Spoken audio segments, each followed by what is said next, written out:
Bom, muito bom dia a todas e a todos.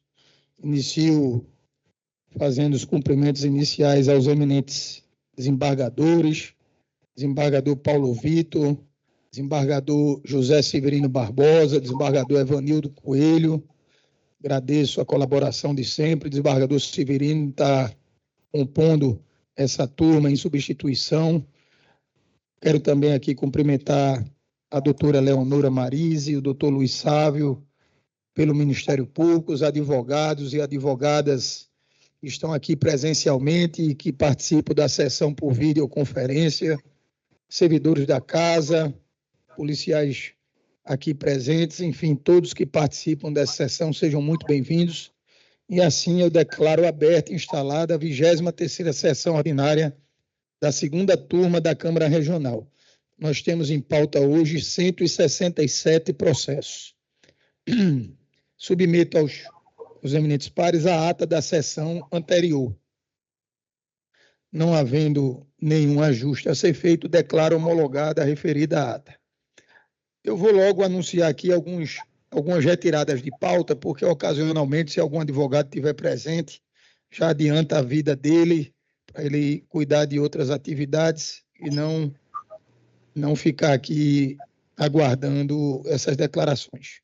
É o processo número 13, é uma apelação civil 8205, dígito 4 de 2020. O processo número 15 da pauta, também uma apelação civil, é o número 539, dígito 77 de 2021. E o número 25 é o número 13358 de 2024. Eles serão retirados de pauta a pedido da relatoria do desembargador Paulo Vitor. O processo número 68 é uma apelação civil 3546, dígito 78 de 2022, também retirado de pauta a pedido da relatoria, desembargador Paulo Augusto. Bom, e logo eu coloco em julgamento o processo, é um embargo de declaração na apelação civil, é o número 145 da pauta, é o processo 531, dígito 84 de 2020.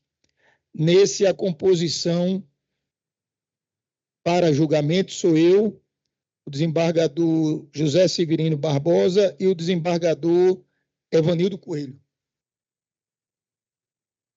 Nós não temos aqui nenhuma discussão, não tem sustentação oral, vou apenas declarar, os votos já foram inseridos no sistema, a turma, à unanimidade, conhece dos aclaratórios e acolhe parcialmente os embargos de declaração para que incida o enunciado número 12 da seção de Direito Público do TJPE, no que tange aos juros de mora a ser aplicado para condenação nos termos do voto do relator.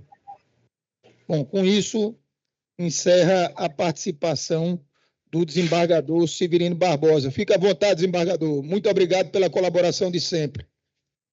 Obrigado, desembargador Paulo Augusto. É sempre uma satisfação, é muita generosidade de Vossa Excelência no nosso dia a dia.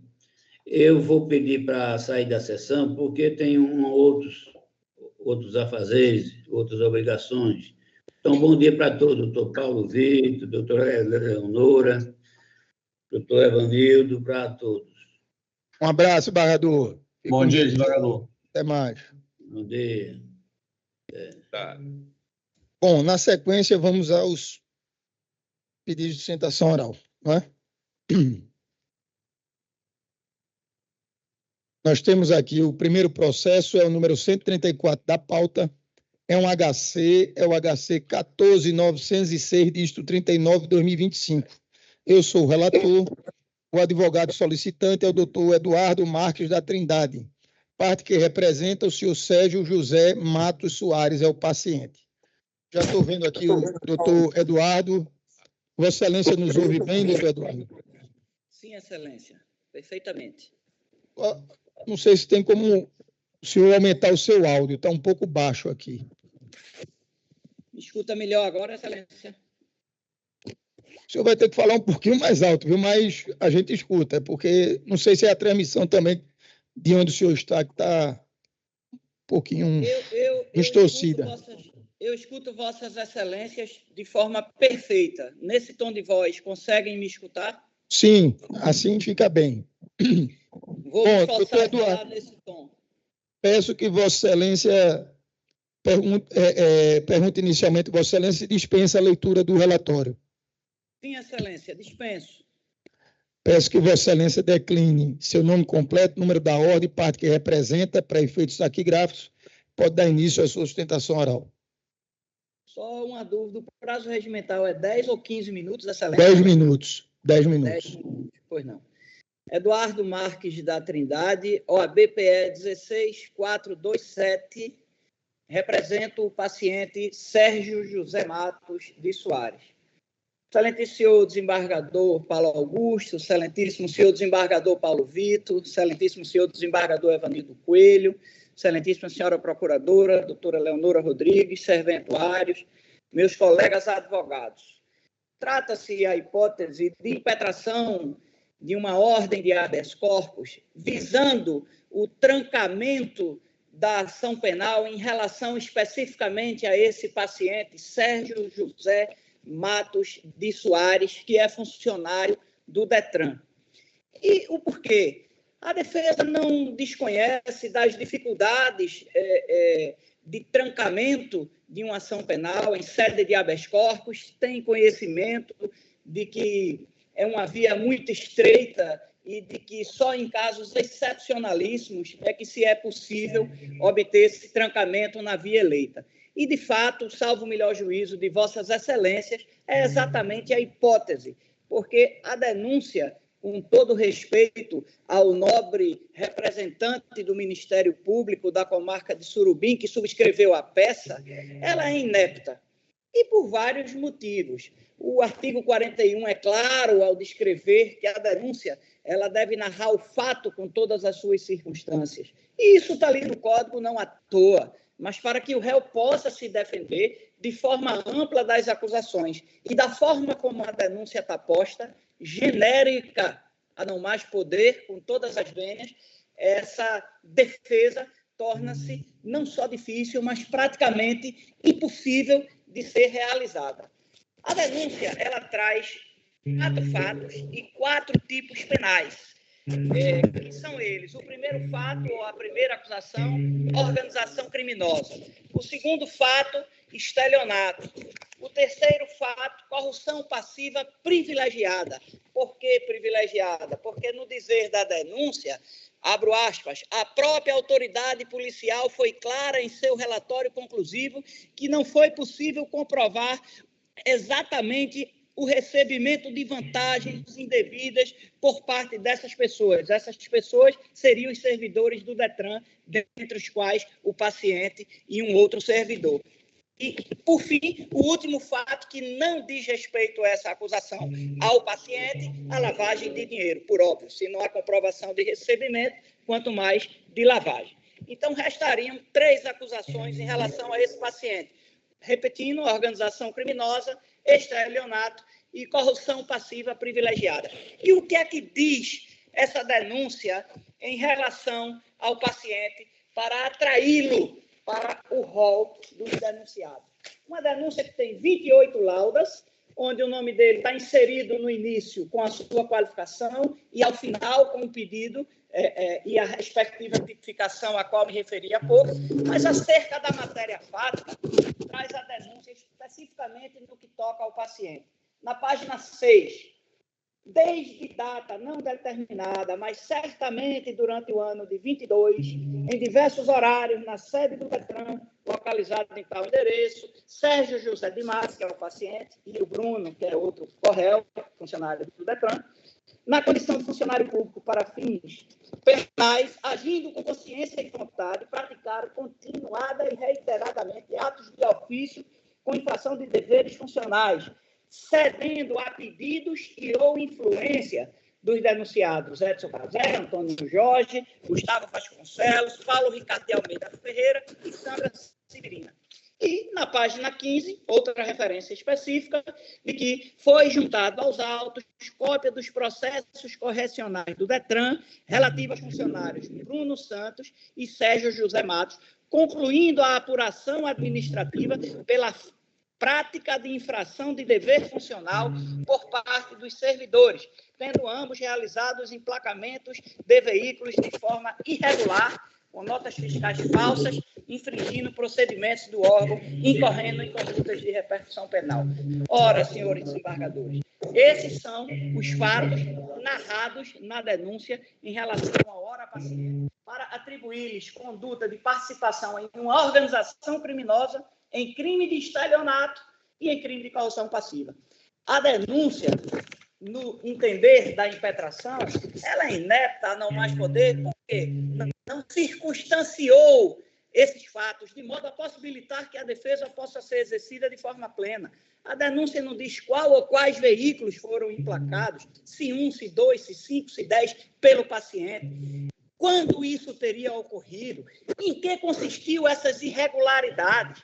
Qual foi o modus operandi empreendido? Em que consistia essa falsidade dessa ou dessas notas fiscais? Seria possível o paciente detectar isso enquanto funcionário do Detran? De que modo? Por que meio? A denúncia, ela não narra em relação ao tipo específico de ORCRIM, se o paciente ele é fundador, se ele é aderente, qual seria a participação efetiva dele, quem eram os contatos dentro da ORCRIM, de onde partiam, quando se reuniu, nada. Simplesmente a denúncia é muda e cinzenta com todas as vênias ao descrever, ainda que minimamente, essa conduta ou essas condutas infligidas ao paciente. E isso traz consequências naturais para o processo, porque há um leque de acusações de tipos penais sem a descrição fática, que se elas não fizessem parte desse rol de tipos penais postos na denúncia, o paciente faria jus, por exemplo, a benefícios como a NPP, transação penal, a depender do tipo ou dos tipos eventualmente remanescentes em caso de uma descrição. O fato de trazer para a denúncia que o paciente respondeu a um processo administrativo disciplinar perante o Detran, e a denúncia traz, excelências, fato, em todas as vênias, que não corresponde à realidade e pode ser facilmente detectado no processo, que diz respeito ao seguinte: a trama em questão contou, isso está na página 15 da denúncia, contou notadamente com o auxílio dos servidores do Departamento de Trânsito e serventuários do cartório, tendo esses agentes, inclusive, sofrido reprimendas administrativas, como procedimentos disciplinares e até demissão.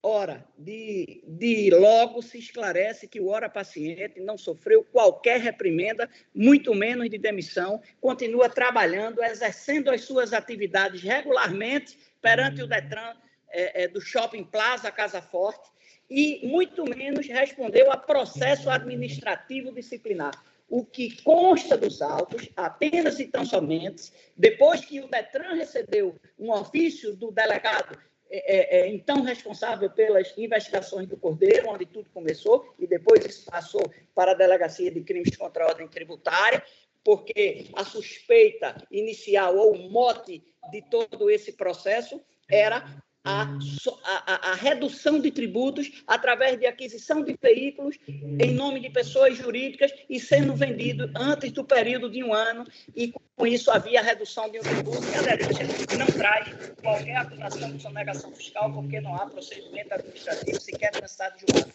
E como eu ia dizendo, o que consta dos autos, sim, é um relatório de investigação preliminar, não é um PAD. E não trouxe nenhuma sanção para o paciente. A conclusão desse relatório preliminar de investigação aponta que há indícios de irregularidade. Está faltando 1 minuto, doutor Eduardo. Pois não, excelência, já vou concluir. Indícios de irregularidades administrativas, que necessariamente não implica em prática de crime. E ainda que implicasse, a denúncia teria que trazer no seu bojo a descrição se não minuciosa, ao menos minimamente, para que a defesa possa ser exercida. Então, senhores desembargadores, com essas considerações, mesmo consciente das dificuldades do trancamento de uma ação penal, por ser situação excepcionalíssima, o impetrante pede e espera que seja deferida a ordem para o fim de trancar a ação penal em relação ao paciente, nada impedindo que o Ministério Público ofereça nova denúncia dessa feita dentro dos ditames legais. É o que pede, Excelência. Muito obrigado. Agradeço ao doutor Eduardo. Eu sou o relator desse processo. Já foi disponibilizado meu voto aos demais integrantes da turma. Eu vou tentar aqui fazer um resumo, lendo a ementa e agregando partes do meu voto, sobretudo no que se refere à demonstração na peça acusatória da autoria, da materialidade e da justa causa da ação penal. Trata-se de habeas corpus impetrado por Eduardo Trindade e Fernando Lacerda Filho, em favor de Sérgio José Matos Soares, servidor do DETRAN, denunciado pelos crimes de organização criminosa majorada, estelionato e corrupção passiva privilegiada. A impetração se fundamentou na suposta inépcia da denúncia por ausência de descrição clara e individualizada da conduta atribuída ao paciente, requerendo-se o trancamento da ação penal. Questão em discussão. Questão em discussão consiste em verificar se a denúncia é inepta por ausência de individualização da conduta do paciente nos termos do artigo 41 do CPP, se há nos autos ausência de justa causa que justifique o trancamento da ação penal pela via do habeas corpus, diante da inexistência de indícios de autoria ou materialidade delitiva. Razões de decidir. O trancamento da ação penal por habeas corpus é medida excepcional, cabível apenas quando é evidente de plano a ausência de justa causa, a atipicidade da conduta, a extinção da punibilidade ou a manifesta inépcia da denúncia, conforme reiterada jurisprudência do STF e STJ.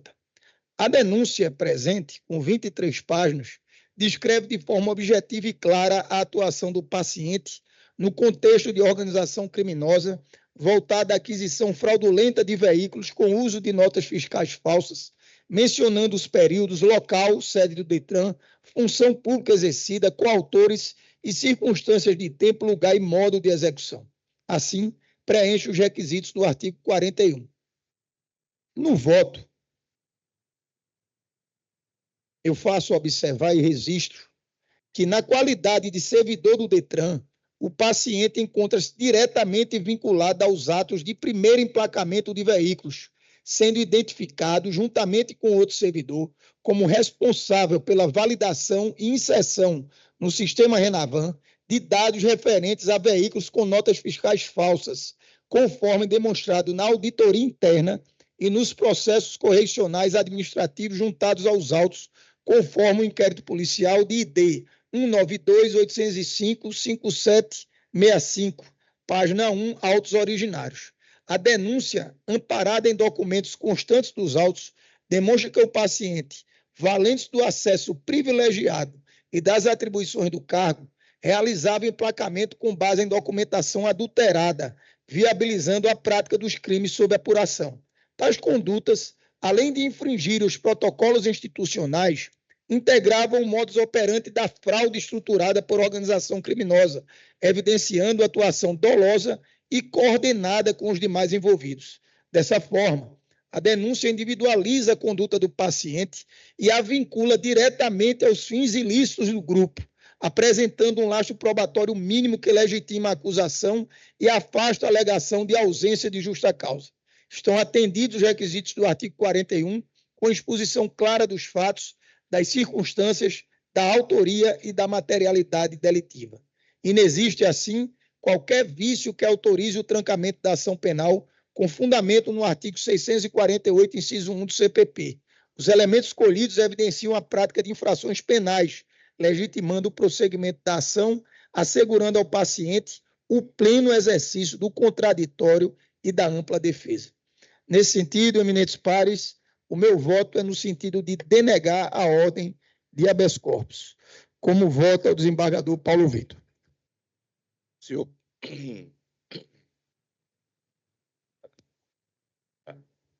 senhor presidente, desembargador Evanildo, senhor procuradora doutora Eleonora, procurador não está não, mas doutor Luiz Sávio, doutor Luiz Sávio, ilustre defensor, certo?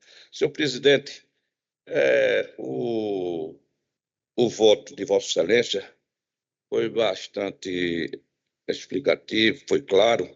Na verdade, o habeas corpus, para utilizar para um trancamento de uma ação penal, tem sua excepcionalidade, como bem ventilou a defesa. Eu acredito que, pelas razões expendidas pelo nobre defensor, eu acredito que talvez ele tenha sucesso quando do julgamento desta ação, pelo que foi ventilado. Mas, neste momento, não é um momento propício para nós trancarmos a ação penal, porque estamos discutindo provas. Então, sendo assim, eu acompanho integralmente Vossa Excelência, pedindo vênia à defesa. Como vota o desembargador Evanildo? Eu também acompanho, senhor presidente. Bom, então, agradecendo mais uma vez a participação do doutor Eduardo Trindade, eu declaro que a turma, unanimidade, denega a ordem de habeas corpus. Até uma próxima oportunidade, doutor. Bom dia a todos. Bom, na sequência, nós temos o número 84 da pauta, é uma apelação criminal 174, dígito 80, de 2018. O relator é o desembargador Paulo Vitor Vasconcelos de Almeida, o revisor é o desembargador Evanildo Coelho. O advogado solicitante é o doutor Elinaldo Alcides da Silva. Parte que representa o apelante, o senhor Amaurício Rodrigues da Conceição.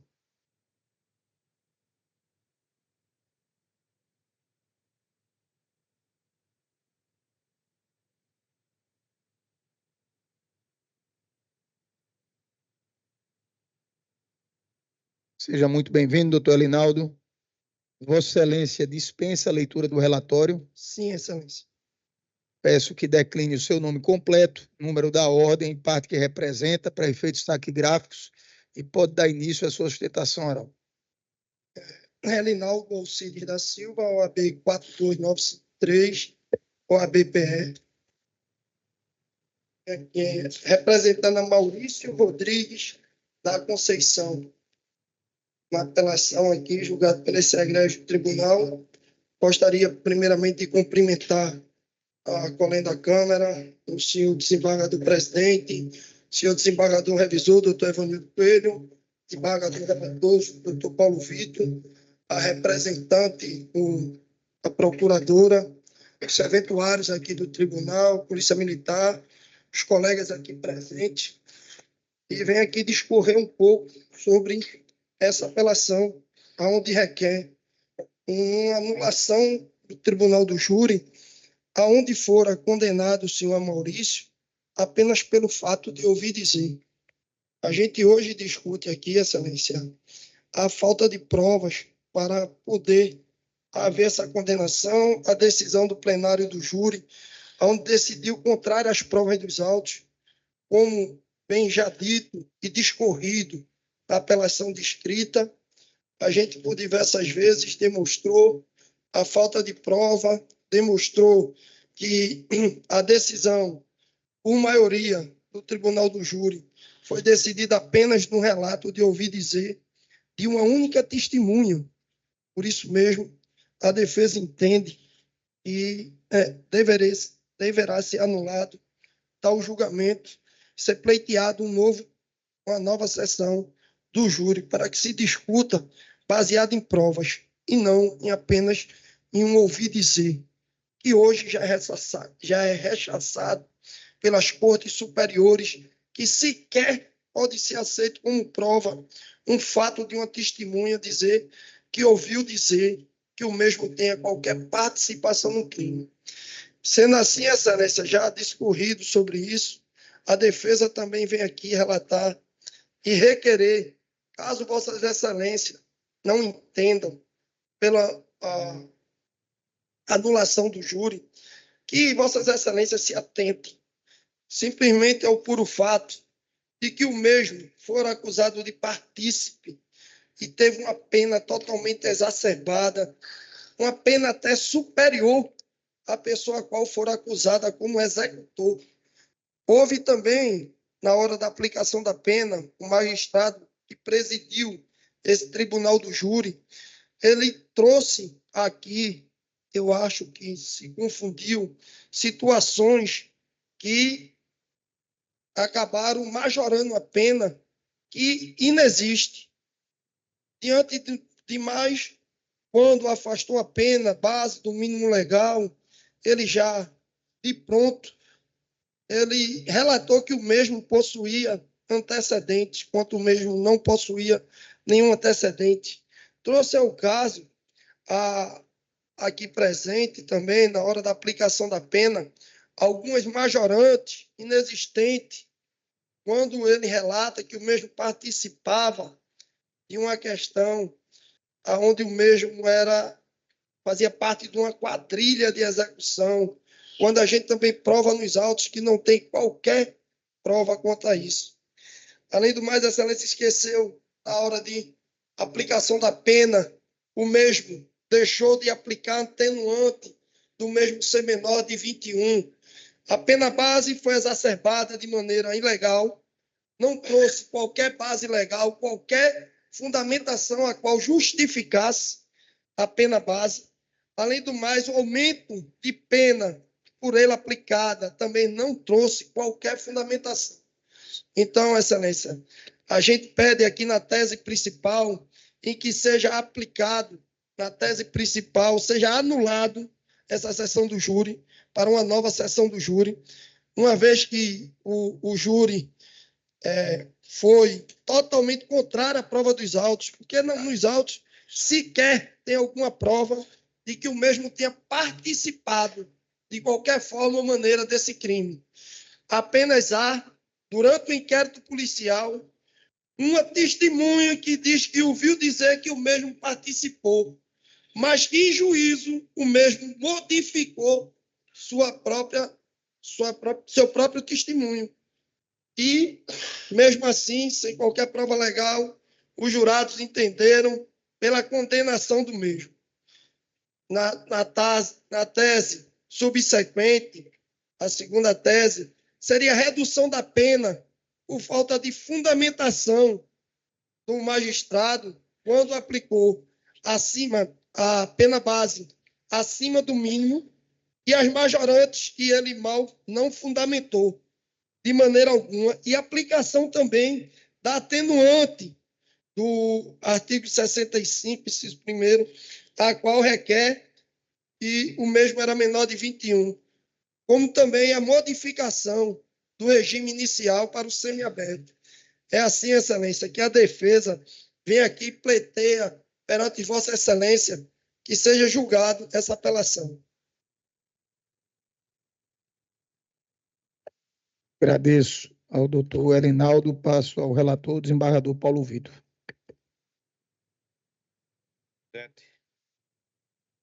Embora são muitos réus nesse processo, embora possa ter uma certa complexidade, certo?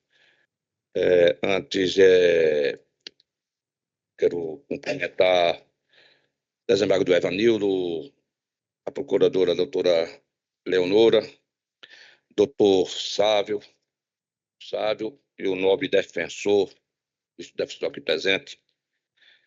Meus presidentes, como dizia, embora complexo, mas meu voto está disponibilizado, certo?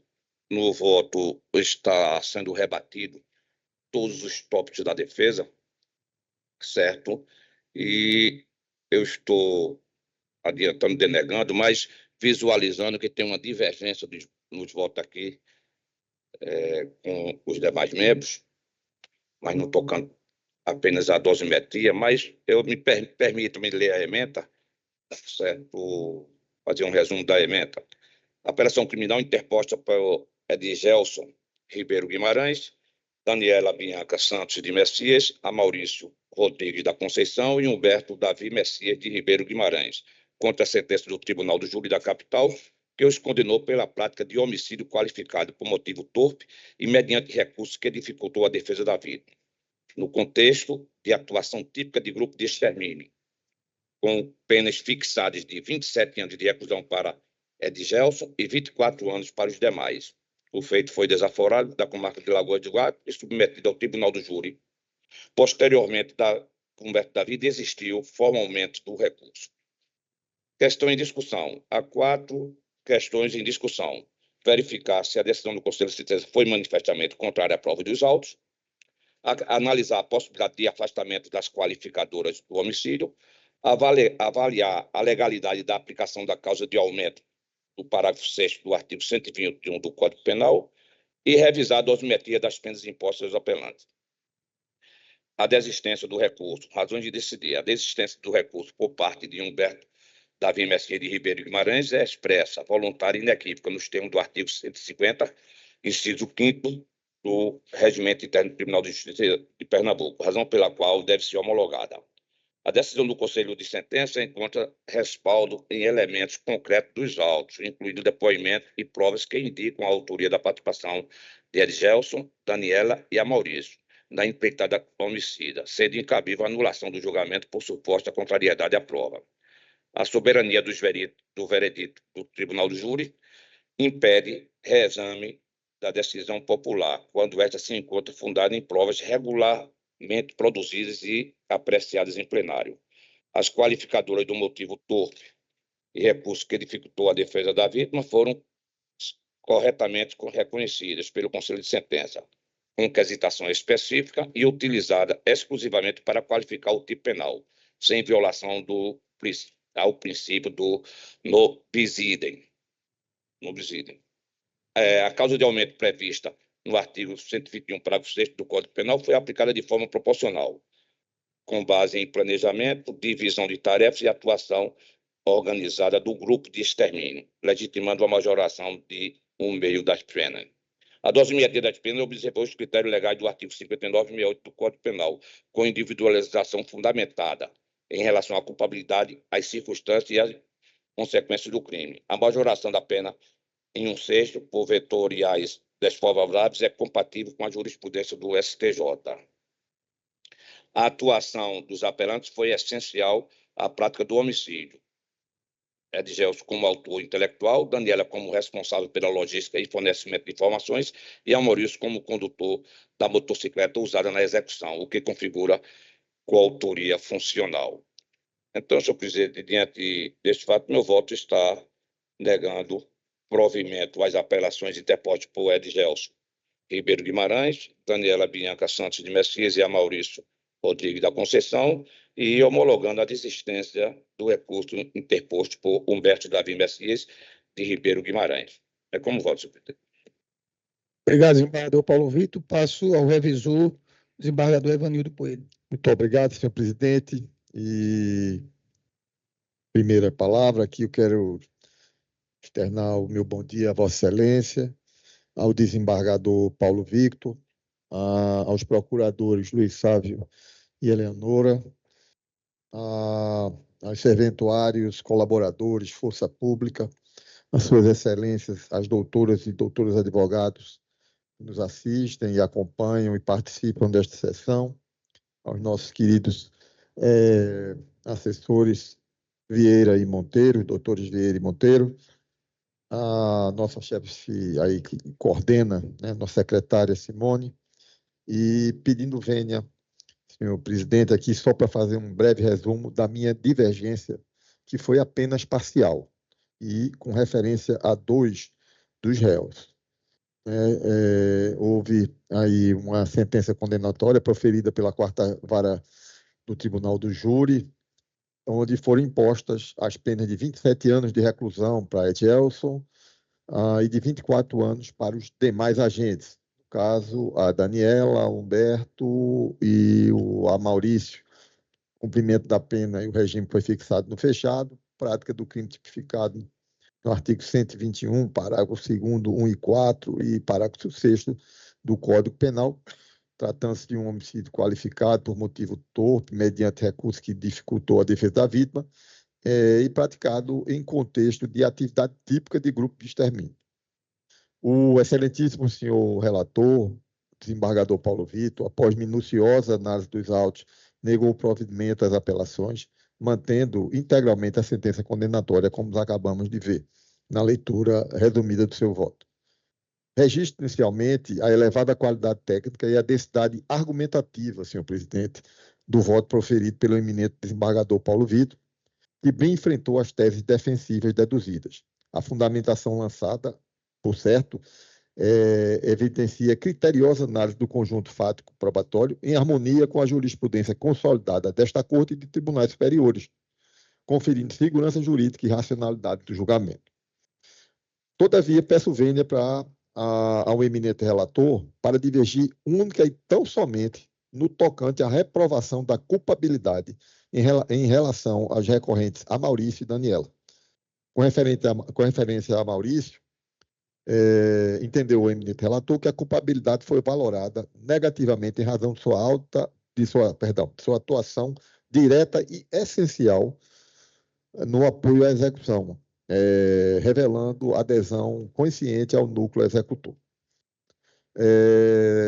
Todavia, tal fundamentação, no meu entender, inidônea, haja vista que a atuação de Maurício, responsável por conduzir a motocicleta utilizada na abordagem da vítima, transportando o executor até o local do crime e garantindo a fuga após os disparos, já foi considerada quando da subsunção da conduta à norma, ou seja, quando da análise da tipicidade.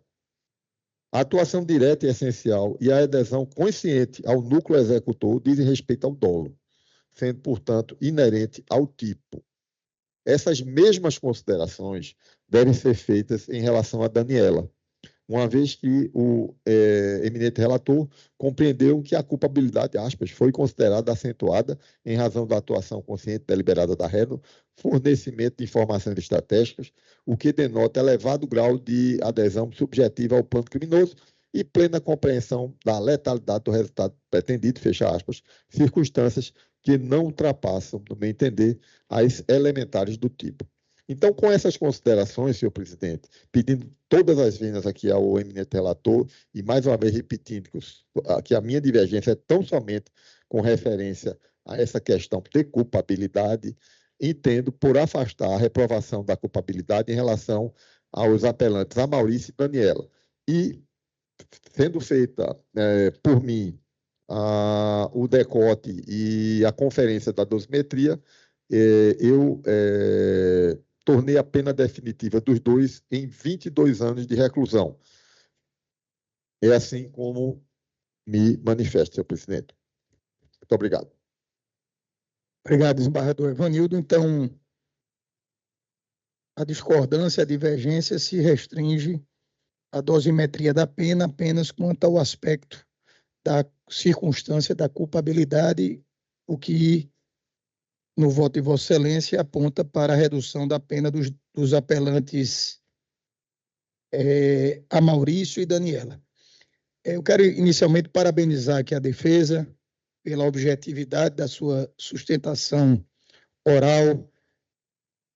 De igual modo, parabenizar aqui o voto do desembargador Paulo Vitor, que, de fato, perpassa por todos os pontos que foram aqui trazidos pela defesa e também constante dos autos, e pedir vênia ao relator para também acompanhar o voto revisor unicamente com relação a essa divergência quanto à presença ou à necessidade da valoração da circunstância da culpabilidade. Uma vez que, como foi bem esclarecido no voto revisor, que essa culpabilidade, nesse caso concreto, ela não transcende ao tipo penal, ao dolo evidenciado, quando da adequação da conduta dos dois réus ao tipo penal do artigo 121. Não ultrapassa. Na verdade, é a forma, né, é a conduta, é a ação pela qual eles incidem no tipo penal do artigo 121. Não há uma extrapolação, não há algo que transcenda ao tipo penal essa ação ou essa conduta dos dois apelantes. De maneira que, pedindo mais uma vez vênia ao eminente relator, pelo brilhante voto que teve. Apenas nesse ponto eu vou acompanhar o voto revisor e, nesse sentido, eu declaro que a turma, por maioria, dá parcial provimento ao apelo, tão somente para, nos termos da fundamentação supra, redimensionar as penas definitivas de Amaurício Rodrigues da Conceição e de Daniela Bianca Santos de Messias para 22 anos de reclusão, nos termos do voto divergente do desembargador Evanildo, que lavrará o acordo, bem como homologar o pedido de desistência do recurso de Humberto Davi Messias de Ribeiro Guimarães. Esse é o resultado do julgamento. Agradeço aqui a participação do doutor Elinaldo. Até a próxima. Bom, na sequência, é o 82 da pauta, é o processo 3927, dígito 43 de 2020. É uma apelação criminal. O relator é o desembargador Paulo Vitor, o revisor é o desembargador Evanildo. A advogada solicitante é a doutora Ingrid Caroline Costa de Farias, parte que representa o senhor José Alexandro de Lira. Doutora Ingrid, pode ficar à vontade.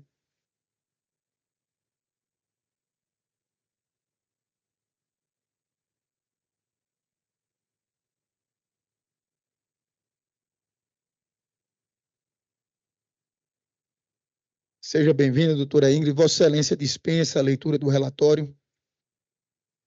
Peço que decline seu nome completo, o número da ordem, parte que representa, para efeitos taquigráficos, e pode dar início à sua sustentação oral.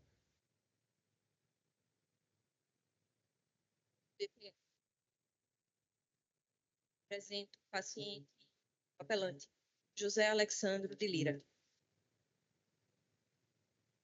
Excelentíssimo senhor presidente, ilustres desembargadores, nobres representantes do Ministério Público, compareço a esta tribuna hoje na condição de defensora de José Alexandro de Lira para sustentar esta apelação criminal interposta contra a sentença condenatória que lhe imputou 3 delitos: tráfico de drogas, receptação e desobediência.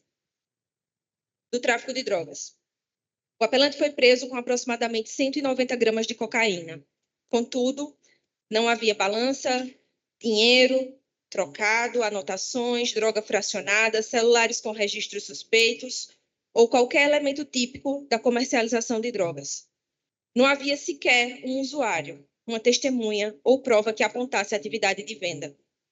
A condenação se baseou exclusivamente na quantidade de droga aliada ao relato policial.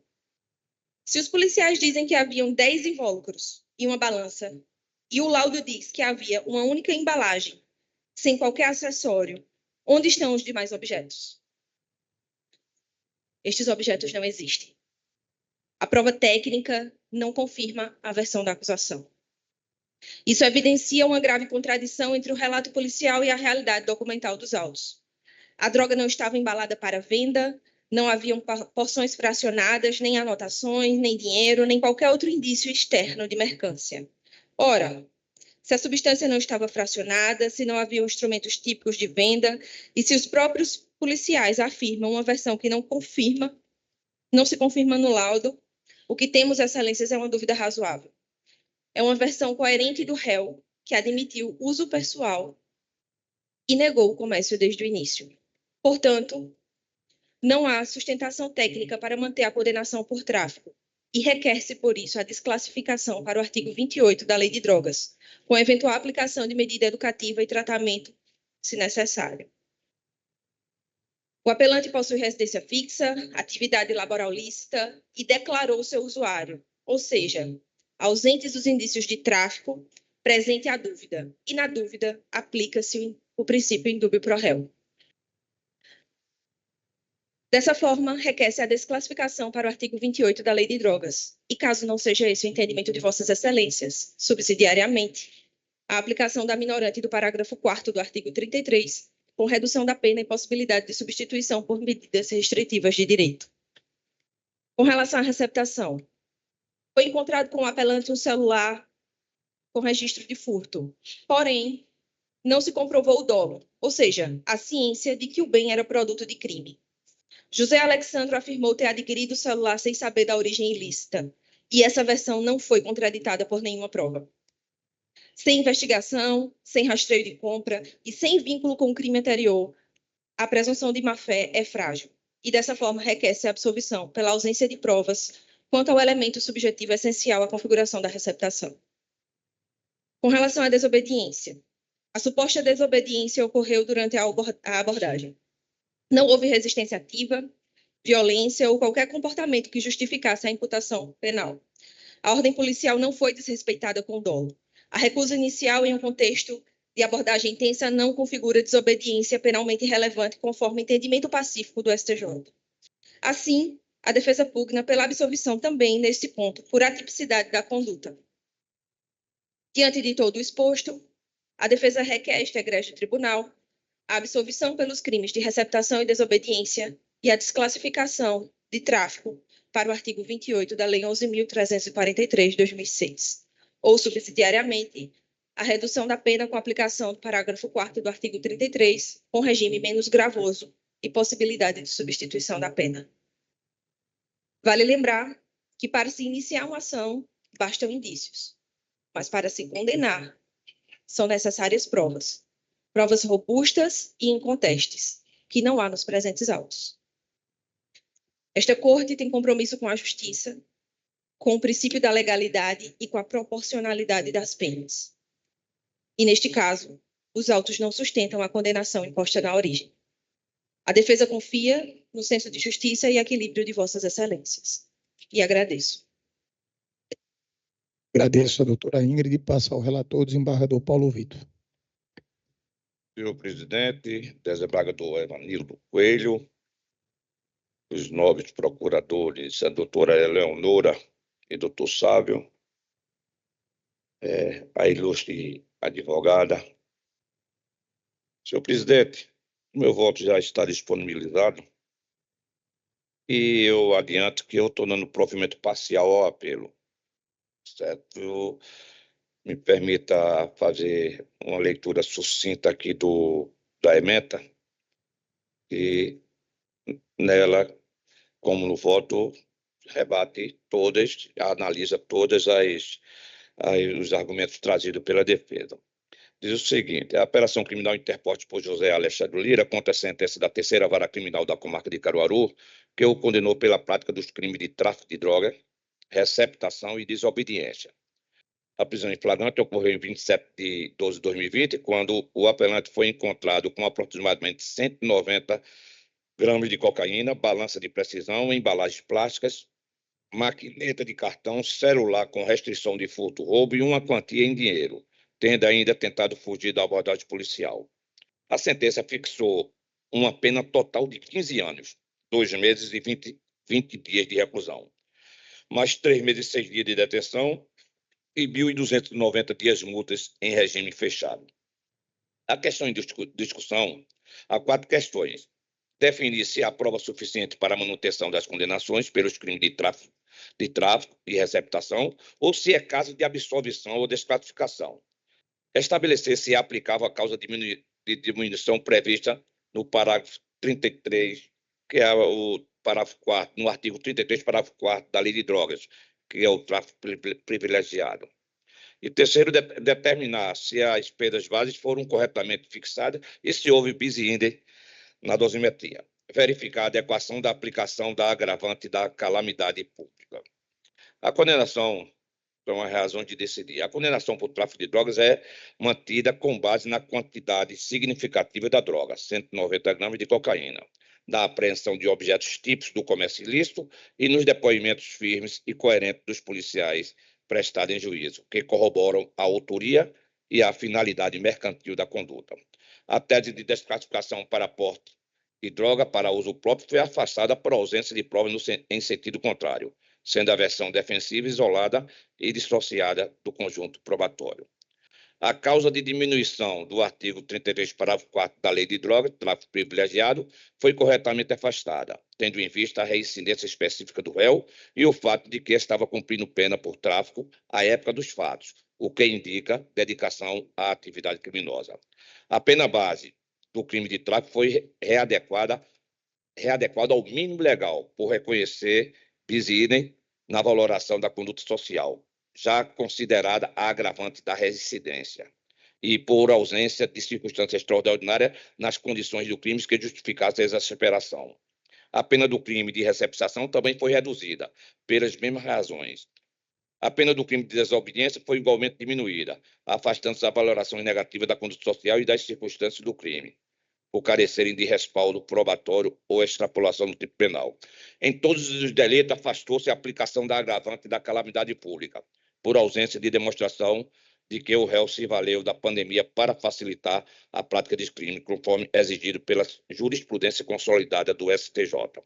As novas penas foram fixadas em tráfico de drogas, 5 anos e 10 meses de reclusão e 583 dias multas.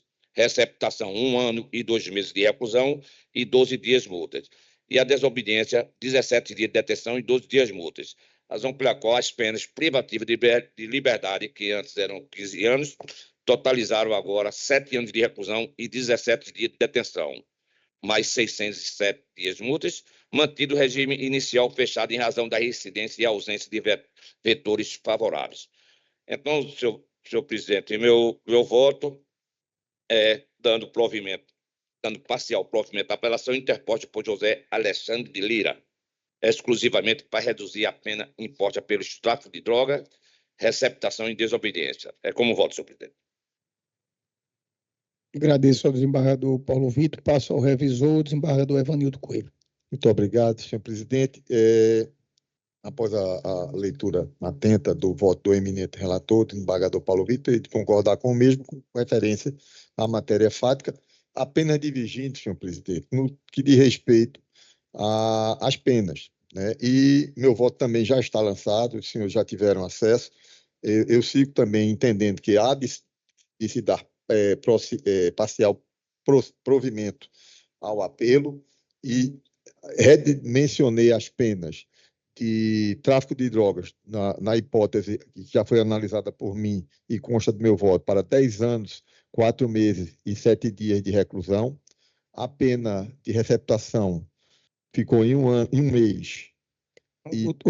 Só pela ordem, desembargador.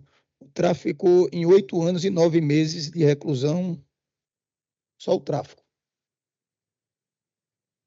É somando. 10 anos. Exato, já somando, exatamente, somatório, exato, 8 meses, isso, e muito obrigado.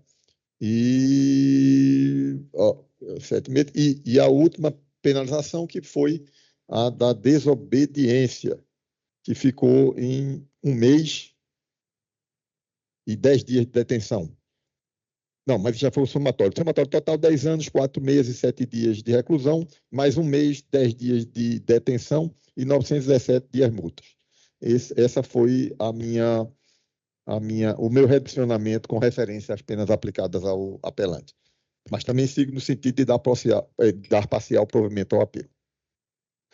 Bom, eu quero inicialmente parabenizar a doutora Ingrid pela sua brilhante explanação, trazendo aqui elementos que, na visão da defesa, exigiriam a absolvição do réu. Parabenizar o desembargador Paulo Vitor, mais uma vez, pelo seu voto minucioso, detalhado, trazendo aqui as questões fáticas e jurídicas para a formação do seu entendimento. Eu apenas tenho um ponto a trazer aqui, porque tem sido assim o meu modo de enxergar, de analisar e de decidir em relação à questão da conduta social, quando há também a possibilidade da valoração da reincidência. Eu tenho seguido, desembargador Paulo Vitor, um entendimento reiterado do STJ, aqui manifestado pelo desembargador Evanildo no seu voto de divergência, que diz assim: a fundamentação utilizada pelas instâncias ordinárias para negativar a circunstância judicial da culpabilidade é concreta e está de acordo com o entendimento deste sodalício, não havendo falar em indevido bis in idem. Isso porque a justificativa da negativação dessa vetorial não foi a existência de condenação pretérita utilizada para majorar a pena a título de reincidência específica, mas sim, esse é o plus, mas sim a prática de crime durante o cumprimento de pena por delito anterior, o que torna a conduta mais reprovável ante o desprezo do agente em face da sanção estatal. Eu tenho visto várias decisões do STJ e tenho acompanhado nesse sentido, que não se configura o bis in idem, na medida em que não ali está se penalizando apenas desembargador Evanildo, desembargador Paulo Vitor, pela prática de uma conduta após a condenação por fato anterior, mas é a prática durante o cumprimento da pena, né? Então, essa valoração é possível quando se configura a prática de um novo crime durante o cumprimento da pena. Daí porque tem entendido o STJ, eu tenho seguido em outras ocasiões essa corrente de entender que não haveria bis in idem. E quanto à questão da culpabilidade, que também aqui foi afastada, eu trago aqui mais um julgamento da quinta turma que diz: não há ilegalidade no aumento da pena base com fundamento na quantidade e na natureza da droga apreendida, consoante autorize expressamente o artigo 42. Nós observamos aí que foi uma droga muito nefasta, 190 gramas de cocaína, né, uma droga que tem uma potencialidade maior do que outras, nenhuma é justificável, mas essa é considerada de uma maior potencialidade. Então, simplesmente por isso, por já ter esse entendimento, eu acompanho o voto da divergência apenas, repito, no que se refere à manutenção dessas circunstâncias. Quanto ao redimensionamento, o desembargador Paulo Vitor também foi sensível a essa necessidade, e apenas quanto ao grau desse redimensionamento, eu acompanho o voto revisor por esses motivos que eu acabo de externar. Então, eu declaro que a turma, por maioria... Pois não, desembargador. Eu posso até lá na frente até refluir, quer dizer, evoluir, né, digo. Mas é que eu também junto jurisprudência nesse sentido. Então, é questão de entendimento, não é isso? Mas isso aí eu posso até evoluir nesse sentido. Tá bom, presidente? Mas no momento eu... Perfeito, Ivar. Tem também de outro olhar, como Vossa Excelência bem aponta, e esse é o exercício que a gente vem fazendo, né? Como a gente vem julgando já aqui há algum tempo nesse sentido, né? A gente tem mantido também, de certa forma, essa linha. Mas, como Vossa Excelência bem coloca, não é que um esteja certo e outro errado, é apenas uma forma de ver o processo. A turma, por maioria, dá parcial provimento ao apelo interposto em favor de José Alexandre de Lira, redimensionando, todavia, a pena definitiva do apelante para 10 anos, 4 meses e 7 dias de reclusão, 1 mês e 10 dias de detenção e 917 dias multa, nos termos do voto divergente do desembargador Evanildo Coelho, que lavrará o acordo. Essa é a decisão. Agradeço mais uma vez a doutora Ingrid e até uma próxima oportunidade. O próximo processo é uma apelação criminal. O relator sou eu, é a apelação número 117 da pauta, é a 1063, dígito 26 de 2018. Eu sou o relator. O revisor é o desembargador Paulo Vitor. O advogado é o doutor Airon Albuquerque de Araújo de Oliveira, parte que representa o senhor José Enoque da Silva Santana. Doutor Airon está presente? Não? Bom, então peço que registre na ata e nos autos a ausência do advogado, mesmo tendo feito pedido de sustentação oral. Ele vai para anúncio geral, esse processo. Vamos agora para... Temos um segredo de justiça, a gente vai deixar para o final. Vamos para o penúltimo, é o número 41. É o processo 409 de 98 de 2024. É uma apelação civil, eu sou o relator. A advogada solicitante é a doutora Érica Salvador de Moraes. Parte que representa o senhor Cláudio de França Sobrinho e Cleonilda de França Sobrinho são os apelantes. Doutora Érica, seja bem-vinda. Vossa Excelência nos ouve bem? Sim. Peço que decline Antes, porém, Vossa Excelência dispensa a leitura do relatório. Sim.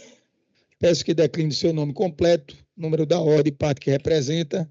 Pode dar início à sua sustentação oral pelo prazo regimental. Bom dia, senhor presidente, aos demais desembargadores, todos os colegas que se encontram aqui presentes. Érica Salvador de Moraes, OAB 205-274, São Paulo. Eu represento o senhor Cláudio de França. E nós estamos aqui tratando de uma ação de indenização por conta de responsabilidade do Estado do não fornecimento de medicamento necessário para a vida do pai, do senhor Cláudio e da dona Cleonilda. Era uma pessoa que estava com uma doença grave, um câncer muito radical, muito severo, fez todos os tratamentos possíveis, e a única coisa que restava para o pai dos apelantes era o fornecimento desse medicamento, que tinha um valor que não era possível a ele fazer a aquisição por meios próprios. Então, entramos com um pedido de habeas de um mandado de segurança para que o Estado, então, fornecesse esse medicamento. No primeiro momento, foi dado essa liminar, obrigando o Estado a fazer a aquisição do medicamento, mas em determinado momento, o Estado, mesmo tendo essa obrigação, parou de fornecer esse medicamento. E o que ocasionou ao falecimento do genitor, dos apelantes, causando um imenso sofrimento à família. Então, o Estado deixou de cumprir sua obrigação de dar o direito à vida, a saúde e tudo aquilo que a Constituição Federal determina que seja dado. E mesmo tendo uma decisão judicial que obrigava o Estado a fazer a aquisição do medicamento de um custo elevadíssimo, mesmo tendo essa obrigação, o Estado se negou a fazer a aquisição do medicamento, foi fornecido apenas por um breve período. Houve uma melhora significativa, houve comprovação nos autos de que esse medicamento era essencial à manutenção da vida, e mesmo assim o Estado decidiu não mais fornecer esse medicamento. Entramos com a ação de indenização, não foi dado provimento, e pedimos então que Vossas Excelências, pelo bem da família que se encontra devastada, pela obrigação do Estado de fornecer a saúde, de fornecer todos os elementos possíveis para garantir a vida, que então Vossas Excelências façam a reforma da decisão, dando provimento aos pedidos iniciais. Agradeço a atenção. Eu sou o relator desse processo, meu voto já está disponibilizado no sistema. Eu vou ler aqui a ementa que aborda todo o conteúdo que foi trazido aqui na apelação pela doutora Érica.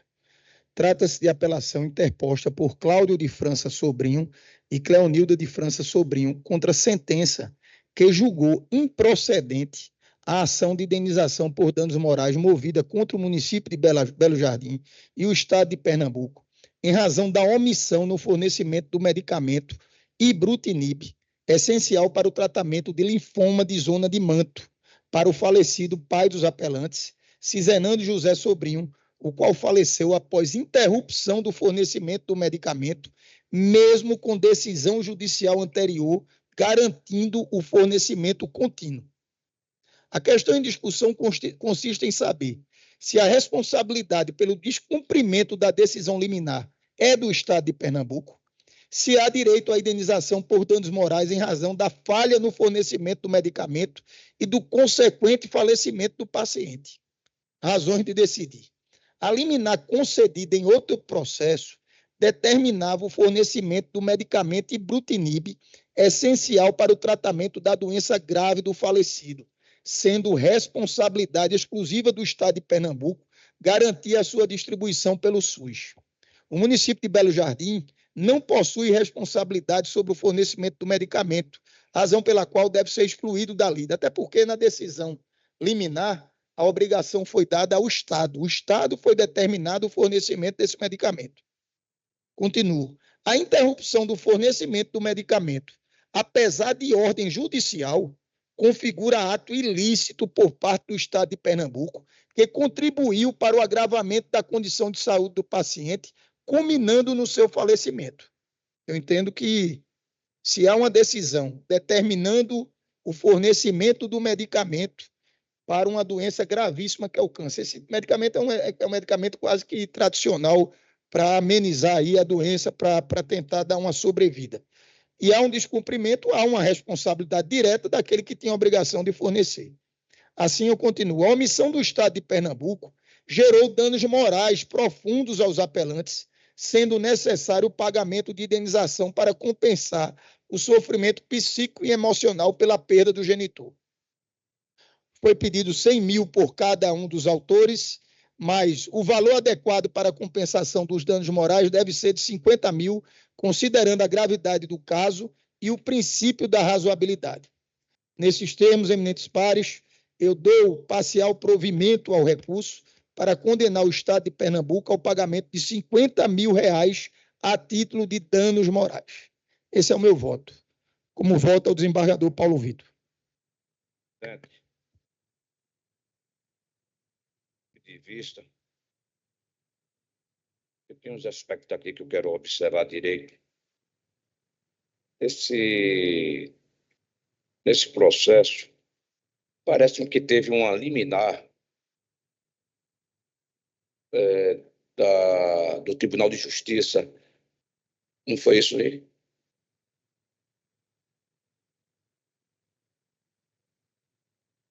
Deixa eu ver, posso estar confundindo, porque teve um similar, que teve não sei se foi isso aqui, que o desembargador Fernando Cerqueira deu uma liminar, e intimou a parte, não sei se é isso aqui, é por isso que eu intimou a parte para trazer ao polo passivo a União, ao polo ativo a União. Quando ele trouxe, ele declinou da competência, foi para a Justiça Federal. A Justiça Federal, ele indeferiu o pedido liminar. É isso. Mas a liminar foi mantida, né? Certo. Agora, são dois, eu quero justamente ver este interregno e também o seguinte, que não seria o caso de prevenção lá no gabinete do desembargador Fernando Cerqueira? Está entendendo? Aí por isso que eu vou pedir vista para dar uma estudada melhor, senhor presidente. Tranquilo. Só esclarecendo, o entendimento que nós tivemos é que esse declínio de competência do juízo, ele não revogou as decisões anteriores. Na concepção nossa, a liminar estava mantida, o Estado não tinha, ainda que o julgamento lá na frente, me parece que aconteceu depois da morte já do paciente, mas a decisão estava mantida, foi esse o entendimento. Mas é importante. E quanto a essa questão de competência, eu não sei não sei responder agora, mas é importante pedir de vista, Vossa Excelência, se não foi num plantão, porque, de fato, a competência aqui, o município é Belo Jardim. Então, em tese, a competência é dessa turma, né? Nossa. Eu não sei se ele deu em sede de plantão alguma decisão, porque aí ele poderia ter dado e depois volta para o juízo natural. Mas, tranquilo, é importante esse pedido de vista também do desembargador Paulo Vitor.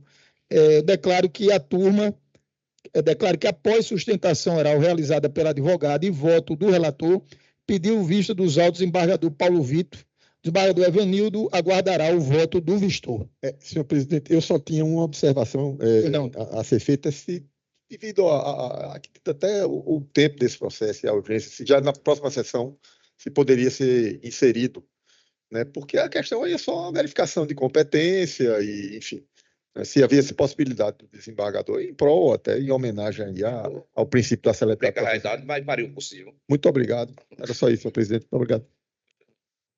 Bom, então fica com o pedido de vista. Vossa Excelência tira, então, o voto visto por enquanto. Na sequência, nós temos agora um habeas corpus em segredo de justiça, o número 153 da pauta, é o 1701, dígito 55 de 2025. O relator desembargador Paulo Vitor, o advogado solicitante é o doutor Cláudio Emerson Kumaru. Eu peço parte que representa é o senhor José Gomes Neto. Eu peço que esvazie aqui o plenário, ficando apenas os assessores. E peço também que a Ascom suspenda a transmissão e nos informe para que demos sequência.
sustentação oral, eu vou apenas tentar, resumidamente, aqui fazer um relato dos próximos processos, mas fica à vontade, tanto o desembargador Evanildo quanto o desembargador Paulo Vitor, para, se quiserem acrescentar alguma coisa do que aqui for lido. Retomando a sessão, nós não temos mais sustentação oral. Eu vou apenas, em relação aos processos que há divergências, tentar fazer um breve resumo na leitura do arrazoado aqui, mas fica à vontade, desembargador Evanildo, desembargador Paulo Vitor, para, querendo, interromper e acrescentar o que achar conveniente dentro dos votos que já foram proferidos no sistema. Bom, nós temos aqui o número 143 da pauta, é o processo 2200, dígito 39, 2025. O relator é o desembargador Evanildo Coelho. O voto do relator já foi declarado na sessão anterior, concedendo parcialmente a ordem para tornar definitiva a medida liminar deferida, determinando a manutenção da prisão domiciliar humanizada nas condições estabelecidas, até ulterior deliberação do juízo de origem sobre a necessidade de prorrogação do benefício, mediante a apresentação de laudo médico atualizado. Me lembro que, na ocasião, o desembargador Paulo Vitor apresentou oralmente um voto de divergência, apontando a inexistência do ato coator e também por entender que não havia gravidade suficiente a exigir a transferência da prisão preventiva para a prisão, a substituição, melhor dizendo, da prisão preventiva pela prisão domiciliar. E mais ou menos o entendimento foi de que a gravidade dos fatos concretos, eu estou acompanhando o entendimento do desembargador Paulo Vitor, pedindo todas as vênias ao desembargador, ao cuidadoso desembargador Evanildo Coelho, mas pelo ponto que destaco aqui, que a gravidade dos fatos concretos, a reincidência específica, a multiplicidade de pedidos com fundamentos diversos, a ausência de demonstração de impossibilidade de tratamento na unidade prisional e a falta de agendamento cirúrgico após 20 dias de vigência da liminar são elementos que desaconselham a manutenção da medida excepcional. Não obstante o indeferimento, ressalto que a situação do paciente poderá ser reavaliada caso seja apresentado novo laudo médico da unidade prisional, informando claramente a impossibilidade do tratamento médico contínuo na prisão, além da inviabilidade da recuperação pós-operatória no estabelecimento penal.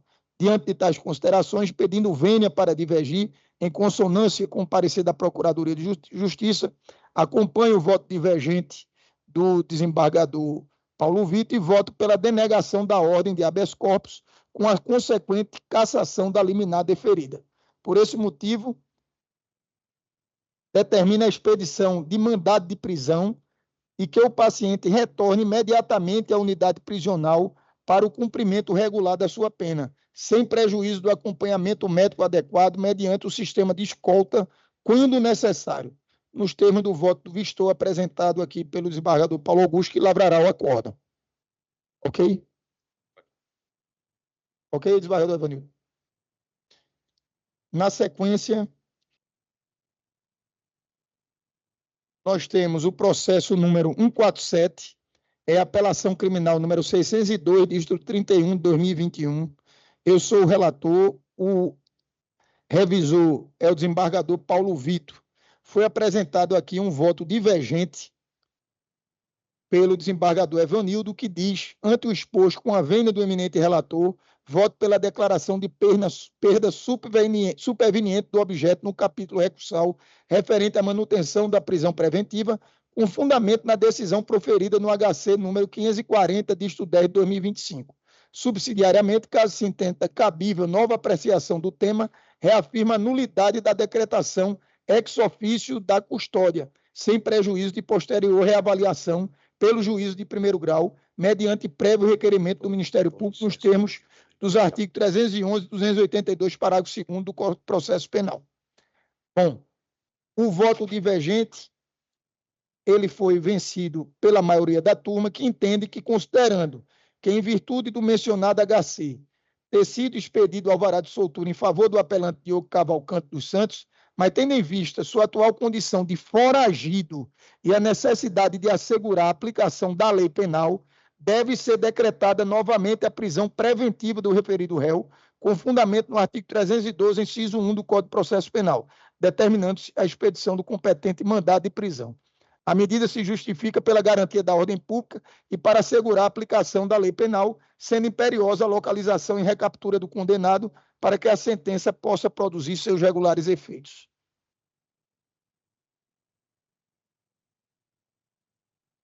Nos termos do voto do relator que lavrará o acordo.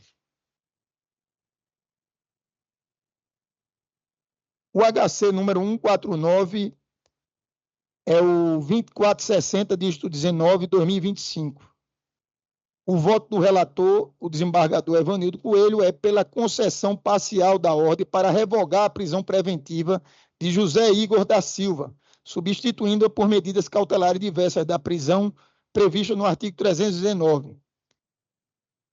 Determina a expedição de alvará de soltura em favor do paciente José Igor da Silva, vinculado exclusivamente ao processo originário do presente right, condicionando-se a liberdade à inexistência de outros atos constritivos válidos.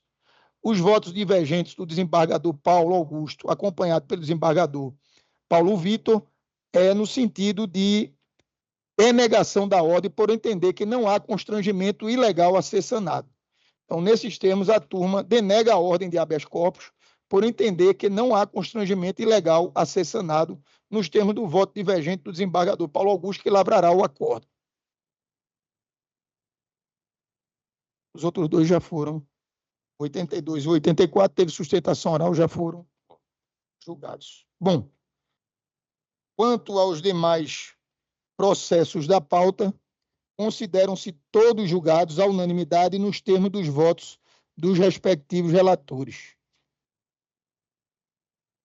Nesse sentido, resta-me aqui agradecer mais uma vez a colaboração dos eminentes pares, do desembargador Paulo Vitor, do desembargador Evanildo Coelho, agradecer por toda a colaboração da assessoria do Gabinete de Vossas Excelências. A gente tem buscado sempre dialogar e conversar muito para que a sessão venha da forma mais tranquila, e assim tem sido, e eu tenho certeza que assim será, em razão dessa colaboração mútua que existe entre os gabinetes.